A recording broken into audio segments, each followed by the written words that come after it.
మొన్న సాక్షి పేపర్లో అదొక పాంప్లెట్ పేపరు, నా సాక్షి పేపర్లో ఈ వెహికల్ గురించి మాట్లాడారు, జగన్మోహన్ రెడ్డికి ఇచ్చిన వెహికల్ గురించి. అసలు జగన్మోహన్ రెడ్డి అన్న వ్యక్తి ఈరోజు పులివెందుల ఎమ్మెల్యే. కేవలం ఒక ఎక్స్ సీఎంగా ఉన్నందుకు గాను Z+ సెక్యూరిటీ ఇచ్చారు.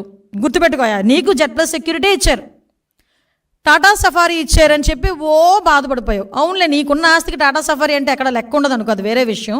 కానీ 2019లో నువ్వు సీఎంగా ఎక్కిన తర్వాత అప్పుడు ఎక్స్ సీఎం అయిన చంద్రబాబు నాయుడు గారికి, అప్పటికి 14 సంవత్సరాల ముఖ్యమంత్రి అయిన వ్యక్తి, అటువంటి వ్యక్తికి నువ్వు ఇచ్చింది టాటా సఫారీయే. ఈరోజు మీకు ఇచ్చింది నేను టాటా సఫారీయే.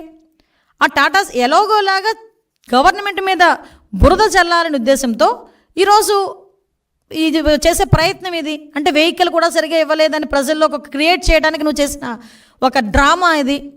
ఆ రోజు చంద్రబాబు నాయుడు గారికి ఇంకో విషయం చెప్పనా, ఆ రోజు చంద్రబాబు నాయుడు గారికి నువ్వు ఇచ్చింది టాటా సఫారీ. ఈరోజు కూడా ఒక సీఎంగా ఉన్న వ్యక్తి హైదరాబాద్ వెళ్ళినా, ఢిల్లీ వెళ్ళినా టాటా సఫారీ ఎక్కుతారు, బుల్లెట్ ప్రూఫ్ కారు.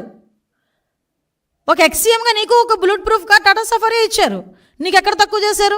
నీకు నచ్చలేదు. ఎందుకు నచ్చలేదు? బయట ఉన్న ప్రజల్ని కనిపించట్లేదు, నీ ఎక్స్ప్రెషన్స్ కనిపించట్లేదు, నీలో నా మహా నటుడు కనిపించట్లేదు. నువ్వు బాధపడిపోయి నువ్వు వేరే కారు ఎక్కావు.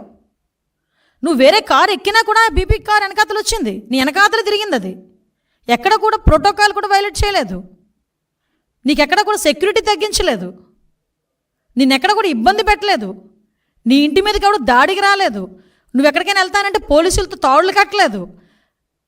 సో ఎక్కడ ఆటవిక పరిపాలన జరిగిందో ఒక్కసారి నువ్వు నేను చర్చించుకోవాలి. ఈరోజు ఈ సిచ్యువేషన్స్ అన్నిటి గురించి కూడా నువ్వు వెళ్తున్నావు. సెక్యూరిటీ విషయంలో గురించి చూద్దాం.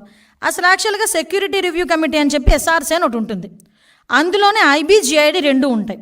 వాళ్ళు ఫిక్స్ చేస్తారు అంత ఎవరికి ఎలాంటి సెక్యూరిటీ కావాలి, ఎవరికి ఎలాంటి సెక్యూరిటీ ఇవ్వాలి అనేది వాళ్ళు ఫిక్స్ చేస్తారు. సో వాళ్ళ ఫిక్సేషన్ ప్రకారం కూడా నువ్వు వెహికల్ ఎక్కావు, నీకు బీపీ వెహికల్ నీకు పంపించారు, సఫారీ పంపించారు, అది దిగిపోయావు. నీకు థ్రెట్ లేదా? రేపు పొద్దున్న ఏం చేస్తావు? ఎవడో నీ మనిషి ఏదో రాయి విసిరించుకుంటావు. నీకు అలవాటు కదా గులకరాలతో ఆడుకోవడం, కోడికత్తులతో ఆడుకోవడం. ఒక రాయి విసిరించుకుంటావు, అదిగో చంద్రబాబు నాయుడు గారు చేయించారని చెప్పి మళ్ళీ మాట్లాడడానిక? మరి ఎందుకు బీపీ కారు నువ్వు దిగావు? నీకు థ్రెట్ లేదనా? బీపీ కారు ఎందుకు దిగాల్సి వచ్చింది? నీ కారు ఎందుకు ఎక్కాల్సి వచ్చింది? అంటే ఏదో రకంగా గవర్నమెంట్ మీద బురద చల్లాలి. ఇంకొక విషయం చెప్తా, ఎప్పుడైతే మనోడు 24న ఎప్పుడో ఐ థింక్ కొంతమంది ఏదో మీడియాలో చూశాను, 24న ఎప్పుడో ఢిల్లీలోకి వెళ్ళి ధర్నా చేస్తాడంట బుధవారం. అతను ఢిల్లీలో ఎందుకు చేస్తున్నాడు తెలుసా? మరి 22వ తారీఖు నుంచి అసెంబ్లీ ఉంది కదండి, అసెంబ్లీలో వస్తే మన బండారం బయటపడిద్ది. ఈ 10 రోజుల నుంచి కూడా చంద్రబాబు నాయుడు గారు ప్రతి డిపార్ట్మెంట్ నుంచి కూడా వైట్ పేపర్స్ రిలీజ్ చేస్తూ ఉంటే అందులో మనోడు తాలూకా బాగోతాలు, భూభాగోతాలు, దందాలు అన్నీ బయటకు వస్తూ ఉంటే ప్రజల్లో ఒక చర్చ జరుగుతుందని, ఒక డైవర్షన్ పాలిటిక్స్ తీసుకోవడానికి, ఒక వర్గ విభేదాల మధ్య జరిగిన ఒక హత్యని బేస్ చేసుకొని బురద జల్లే ప్రయత్నం చేయడానికి ఈరోజు కిందకు వచ్చాడు. ఆయన లైమ్లైట్లోకి బయటకు వచ్చి ఈరోజు మాట్లాడుతున్నాడు. 23-24లో శ్వేతపత్రం లా అండ్ ఆర్డర్ మీద, గాంజా మీద, డ్రగ్స్ మీద అసెంబ్లీలో ప్రవేశపెట్టడానికి చంద్రబాబు నాయుడు గారు ఈరోజు అసెంబ్లీలో ప్రవేశపెట్టడానికి సిద్ధపడ్డాం.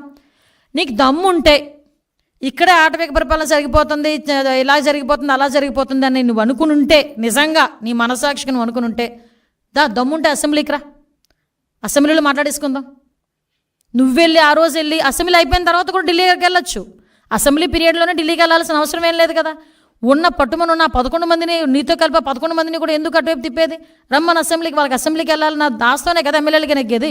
రమ్మని అసెంబ్లీకి కూర్చోండి. అసెంబ్లీలో చంద్రబాబు నాయుడు గారు చెప్తారు, అందులో ఒకటి అబద్ధం అని కానీ, ఒకటి నిజం లేదని కానీ, ఏదైనా ఒకటి చెప్పమానండి దమ్ముంటే. నేను ఛాలెంజ్ విసురుతున్నా, రా అసెంబ్లీకి రా నీకు దమ్ముంటే.